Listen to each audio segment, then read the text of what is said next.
Hello, everyone, and welcome back to the MJ Innocent podcast. I'm your host, Moonwalker Tanya. Before I begin this episode, I just want to let you guys know that I am dealing with allergies in both my throat and my right ear. So just bear with me if I get a little distracted and have a little trouble speaking, because my throat is very dry, and no matter how much water I drink, it's not helping. Okay, so I'll try to make this short and sweet. Okay, so I appreciate all the interactions that we had when I uploaded the debate videos. I know that they were very intense. I know that a lot of you were not happy with my friend Matt's FTR based on what he said. And, like I said before, Matt made a lot of valid points when it comes to real victims of CSA, but I don't think they apply to these suspects who are accusing Michael. But hopefully the trial will clear things up. Because I was shocked when Matt said that he believes that Michael is 60% guilty and 40% innocent. I understand that he's trying to keep an open mind, but I think his mind is a little too open-minded. But that's just my opinion, And I just want everyone to still respect Matt. Okay, so with that being said, I want to talk about something that I wasn't expecting to see in the mockumentary. So, to try to prevent the MJ fans of accusing Dan Reed of being biased and one-sided like he was in the first mockumentary, in the second mockumentary, he included some scenes with 3 MJ fans. And no, I was not one of them. Trust me, I would need a taser or pepper spray if I was going to ever come in contact with Dan Reed. Now, only one of the 3 really made good points. The other 2 were an embarrassment to Michael Jackson fans, which, does that really surprise you? Of course, Dan Reed is going to use a couple of fans who have no idea what they're talking about. It's unfortunate. But that's why he used Matt's FTR in the first mockumentary, to try to to basically make the impression that MJ fans are just crazy and we're just pissed off at the accusers and stuff like that, when that's not the case. So I'll debunk the bad MJ fans that were used in a separate video.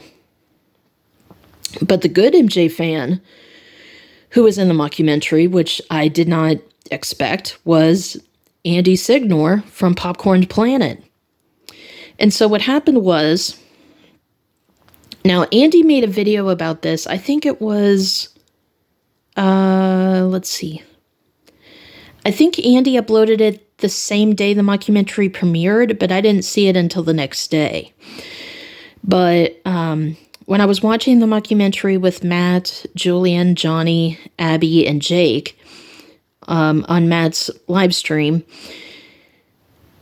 I saw a clip of Andy that Dan Reed used, from Andy's studio and stuff like that, and I was thinking in my head, oh, okay, so in the first mockumentary, they used Matt, and then in the second one, they use Andy.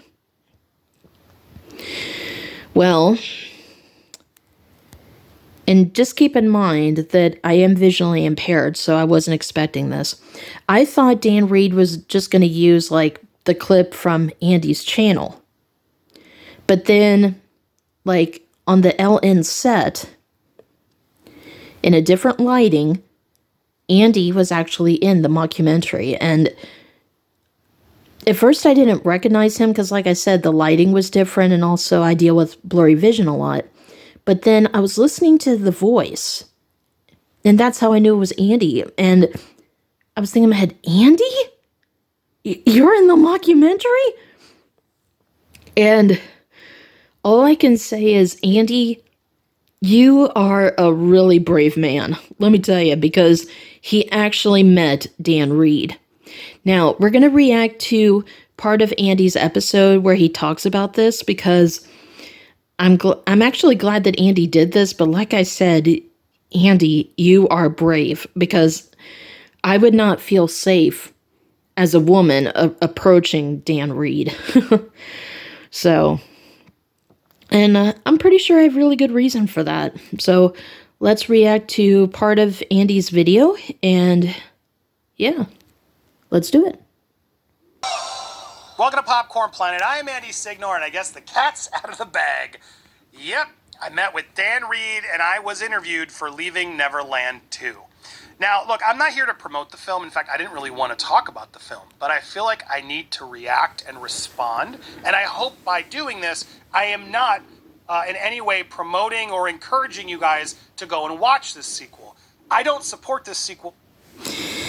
And if you guys remember, the day before the mockumentary premiered, you know, I also advised my supporters not to watch it either. You know, because the only thing they care about is money, ratings, and views. That's all they care about. They don't care about the truth. Well, at all. And I don't support the sequel because I met Dan Reed attempting to give him a chance to see if he really was opening to hear the other side. And after my exchange with him, which was filmed on my end as well, that's the only reason I did it, was to have my protection as well, to be able to share with you the full conversation. I was left feeling that not only does Dan Reed not actually care about the truth, but that Dan Reed is remorseless, vulgar, and pretty despicable in his disdain for Michael Jackson. There's like a weird joy he has in trying to tarnish this man's legacy. A man who was found innocent, was never found guilty, literally had the feds with him fully unclothed, all parts out, with people saying they saw it. Nothing was able to put this man away because nothing actually happened. Now, okay, and I mean, I knew Dan Reed was not going to be open to the truth because I've seen plenty of interviews of him, which he shouldn't be doing interviews anyway, since being the director is really his only connection to this. But obviously, Dan Reed, he's doing this for attention because he was literally a nobody. Like, nobody knew who Dan Reed was before this mockumentary. He was basically known for making war documentaries, and I don't even know if those are accurate.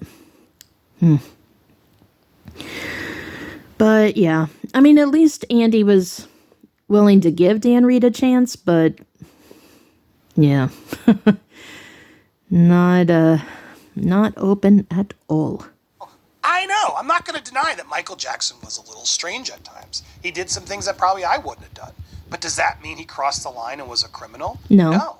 Has there ever been any actual proof or evidence of that? No. No.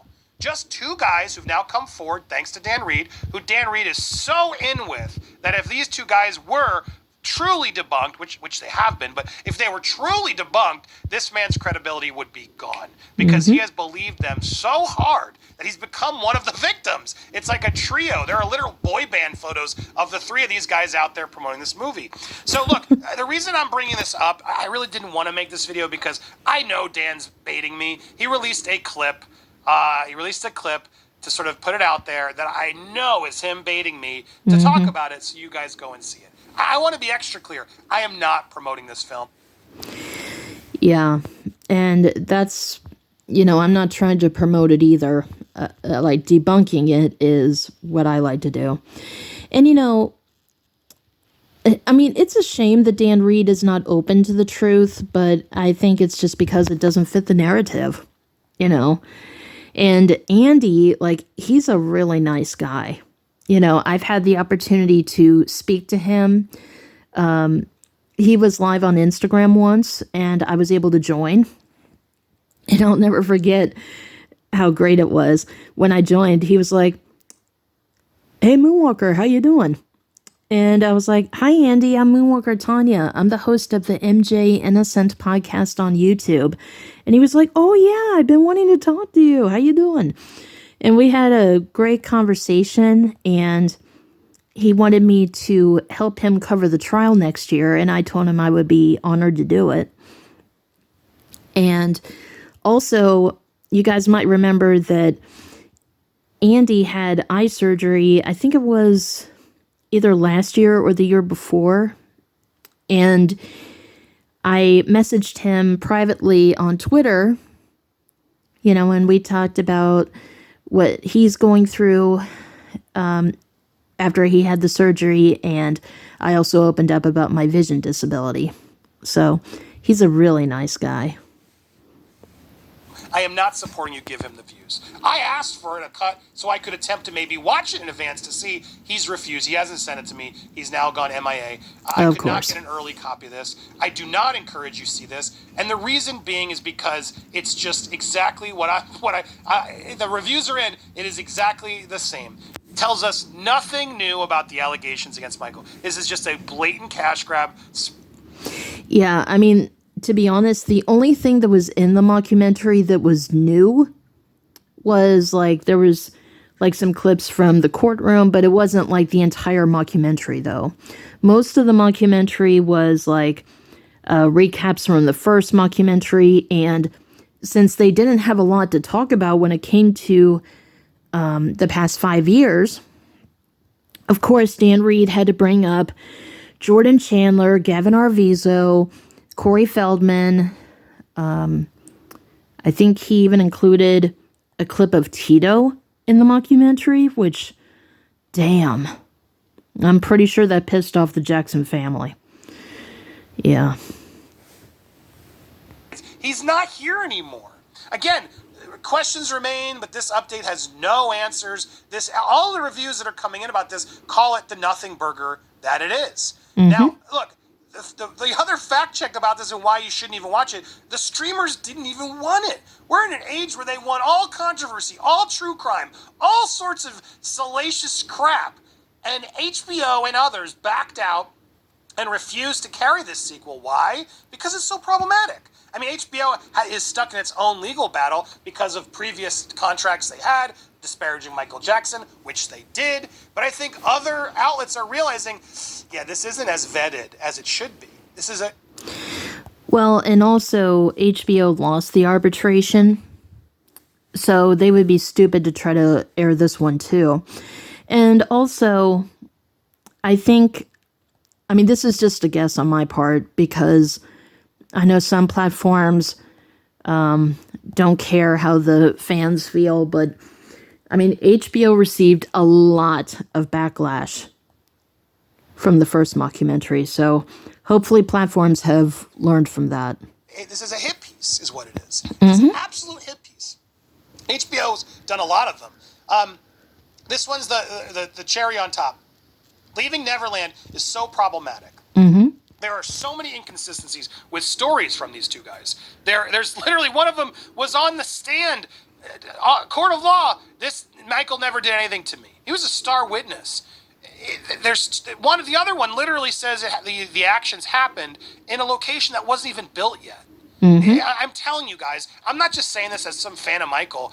It's not what this is about. I'm a father, okay? I have kids. I wouldn't defend this man if I didn't feel like I did enough homework and research to feel confident enough to say I believe Michael Jackson is innocent. Now, do I believe... Yeah, and also just to make it very clear, because I hate it when MJ haters claim that fans only support Michael because we're fans. Well, first of all, like Andy just described, being fans has nothing to do with the inconsistencies from the people you support, and also, I mean, I defend Michael because of many different reasons.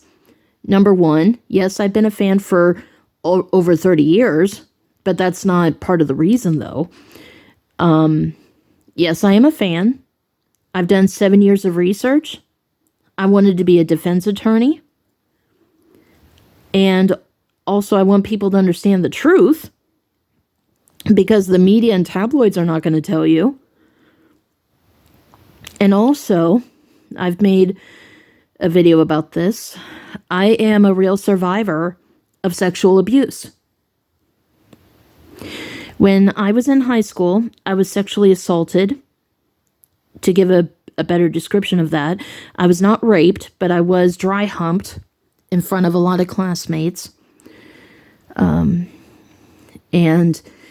then I was sexually harassed by my English teacher a couple of years later in high school. And then that teacher was fired 2 years later when he raped a student. Because unfortunately he was not fired when I tried to go to the principal to tell them about the inappropriate things that this teacher said to me. So I do believe that with all of these things combined, I can give a very good perspective. And I've talked to a lot of real survivors of CSA, and they don't believe it. There are people who are not even MJ fans who do not believe these allegations. And I'm just going to make this very clear. I have never been an MJ hater. But even if I was, I would still think Michael's innocent for the same reasons that I think he's innocent as a fan. So being a fan has nothing to do with it. Michael, would I have left my kids in the room with Michael? No, I wouldn't do it with anybody. It's not about Michael or anybody. I wouldn't do it with anybody else. But those kids were requesting to be there. Michael was all about trying to make these kids happy. He wasn't inviting kids in. There's so much more nuance and context to it. And also, why were the parents hello, parents? There's a lot of conversation and questions that are valid, and they're fair. But again, I'll say it again. I don't think any lines were ever crossed. This is all a trick. This movie's like 45 minutes long, and it's all about the trial. He's throwing a few of us in. There are 3 fans, I'm told. Myself, I'm a fan. That's not who I am. I'm a journalist, but thanks, Dan. A truthful one for once. Thrown in so he can say he wasn't biased. That's what he's going to say. But every other piece of thing I've read about the movies, he is still definitively believing his subjects. Rather than be a third party who's reporting on it fairly, he's leaning in fully to believe whatever these 2 victims say. But here's the clip. Michael Jackson had 22,000 kids. Michael is gone. Like, he can't even defend himself. You waited this long, and now you're going up to the States saying they're the biggest pedophile ring in the world? Michael Jackson had 22,000 kids at Neverland every year. That's a lot of damn kids. You're telling me these are the only 2 that, after all this time, have had the nerve to come forward. I don't buy it. I think these 2 are financially motivated, and I think you are. He is. Fun part you'll see if we go there. I really pressed him on that. How much money are you making on this, Dan? How much money are you making on this? He didn't really want to answer. Now, I offered, and he said he was down. I hope to do an actual one-on-one interview with him at some point for the documentary, which he told me he was down for. Yeah, so I think after you saw that clip of Andy in the mockumentary, you can understand how I just didn't recognize him right away just because of the lighting. But when I heard his voice, I was like, oh my gosh, that's Andy, But yeah, when Andy said, and I think you are, when he was basically saying to Dan that he was financially motivated to do this. Just so you guys know, that part was in the mockumentary. I'll never forget. I was laughing so hard. I was like, wow, I'm surprised Dan did not edit that part out. And Dan did not want to answer the question of how much money he's making off the mockumentary. So, okay, so he doesn't want to answer that. But after the first mockumentary, he said that Wade and James were not paid to do the mockumentary.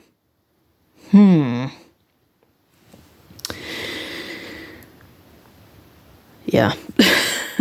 But to be honest, like, if I was interviewed by Dan Reed, I would have said the same thing. I would be like, they are financially motivated, and I think you are too. I mean, seriously, Andy, thank you so much because like my viewers tell me that I'm brave like all the time when I defend Michael, just because for a while it was wrong to be against the Me Too movement, but I support the Me Too movement for real victims, if you're going to come forward after your accused suspect, I didn't mean to say suspect, I'm sorry. The accused is no longer here to defend themselves, when previously, when they were alive, they defended him, then, I'm sorry, I'm not going to switch it up like that. And to prove that I'm not being biased, I've also said this before. The ladies from Playboy waited until after Hugh Hefner died to make a documentary series. I watched the documentary series. It was what was it called? It was Secrets of Playboy. And yeah, part of the reason why I watched it is because my ex-boyfriend is related to Hugh Hefner, and he's extremely embarrassed about that. So I do take joy out of that. But I think I think Wade and James are cowards for doing this when Michael isn't here. And I think the ladies are cowards doing this. Now, I don't like to compare people, but, I do know that Hugh Hefner was a pig. So could he possibly have done the things that the women were accusing him of? I can see it, yeah. But, you can't do anything about it now because he's dead. You should have come forward when he was still alive. So, yeah. But anyway, thank you so much to Andy Signore. It's a shame that other intelligent MJ fans couldn't have been featured in the film. And obviously, I've said many times that Dan Reed does not have my permission to use my content or my name in any way whatsoever. Just because he's not going to present me in the right way. He would most likely do the same thing that he did with Matt in the first mockumentary. And I'll admit, when we were getting ready to watch the second mockumentary on Matt's live stream, we kind of made a joke out of it. We were just trying to get a few laughs and stuff, since we all thought this was going to be boring and stupid, which it was. Even though it was only 45 to 50 minutes, it was boring. And let's see. Like how when you're on a YouTube live and people can donate money and stuff? Let's see. I'm trying to remember. I might get the money amounts wrong, but I can give you I'll give you the examples that were used. Matt was like, okay, so if you think Michael Jackson is innocent, donate $3. If you think Michael Jackson is guilty, donate $10. If you think I'm going to, aka Matt, if you think I'm going to be in the mockumentary again, donate $20. If you think Joey from Moonwalking Kingdom is going to be in the mockumentary, donate $30. And then he said, if you think Tanya is going to be in the mockumentary, donate $40. And I was like, hey, Matt, if anybody donates $40, I want half the money. Which, by the way, I was serious about that. But I don't think Matt made any money off that stream, just so you know. He actually ended up getting a strike because he was playing the premiere live, which I had a bad feeling that was going to happen. But anyway. Yeah, so we had a few laughs, when we were watching that piece of shit. At the very beginning of the film, there were some parts from the preview that were in it, and then right when Wade said, I want my day in court, and then the title Leaving Neverland shows up, and then Julian was like, and in credits. we were just laughing so hard, be like, yeah, could it just be over right there? And I'm like, oh, there's more. which I knew there was going to be more anyway. Yeah, so, yeah. I think this was a pretty good episode. My throat is kind of killing me, though, so I do apologize for that one mistake I made. If I really wish I knew how to edit videos. But anyway, I hope you guys enjoyed this episode, and yeah, let's have a good conversation in the comments. I am going to tag Andy Signore in this episode. Andy, I hope you don't mind that I reacted to some of your video. I really do appreciate it, and Andy is a really great guy. He's a very strong Michael Jackson defender. He does research, and he talks about other cases and situations. You know, I love his channel. So if you are not subscribed to Popcorn to Planet, please do. And also, as a closing, in case you didn't know, Andy is making a Michael Jackson documentary. And I am very excited about that.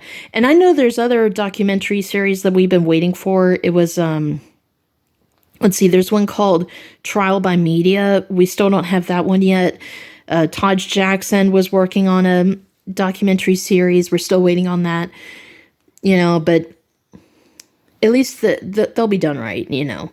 And Andy said that he was thinking about releasing his Michael Jackson documentary in the fall of this year. And that would be perfect since the biopic is going to come out in October. So, yeah, I think this is going to be good. So, again, you are brave, Andy Signore. You really are. Because I would be terrified to be, like, face-to-face with Dan Reed, like, in person. Like, for example, if Andy actually does that interview with Dan Reed, and if it's, like, live on YouTube, I wouldn't mind being in the live chat, or, hell, even joining the live to try to give him a piece of my mind, you know? But I don't think that last part's going to happen. Because he would not last 1 minute against a debate with me. So, with that being said, I hope you guys enjoyed this episode. If you love my content, please consider liking the videos and subscribing to the channel. If you are a MJ hater, then beat it.